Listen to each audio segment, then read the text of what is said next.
Merhaba arkadaşlar. Bugün muzun DNA'sını çıkartacağız. Muzun DNA'sını çıkartırken bazı malzemeler kullandım. Onlar bir muzumuz var. Muz yerine çilek ya da kiviyi de kullanabiliriz. Ben bugün muz kullanacağım. Tuz, az miktarda bulaşık deterjanı, su, kolonya ya da alkol kullanabiliriz. Ben kolonya kullanacağım bugün. Cımbız, ondan sonra kaşık, de poşet. Öncelikle bulaşık deterjanının üzerine tuz koyuyorum.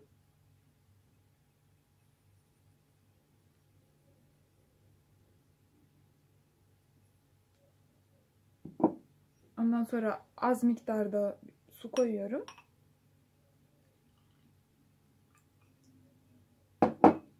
Sonra karıştırıyoruz.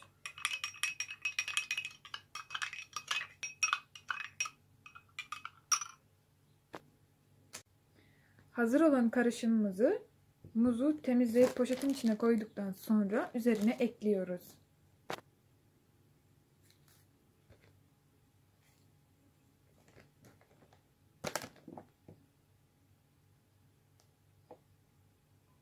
Muzları parçalıyoruz. Sonra poşetin içine koyuyoruz. Şöyle göstereyim.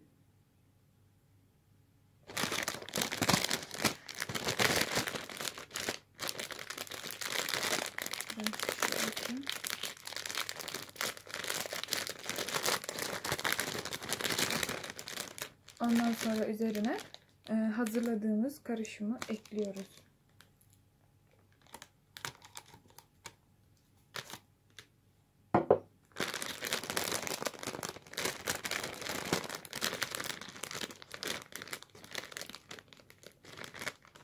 Ondan sonra iyice bir muzumuz sıvı kıvama gelene kadar bu şekilde devam ediyor. Hazır olan karışımımızı süzdükten sonra geri kalan işlemimizi o sıvı ile devam ediyoruz. Şimdi cımbız yardımıyla DNA'larımızı çıkartacağız. Şöyle göstereyim, alayım. Şöyle göstermek istiyorum. Şöyle. Bunlar muzumuzun DNA'ları.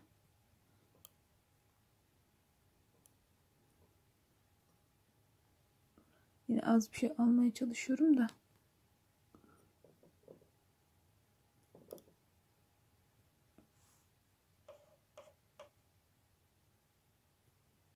Bu şekilde evdeki basit malzemelerimizle DNA'yı gözlemleyebiliriz. Bugünkü deneyimiz bu kadardı. Çok teşekkür ederim.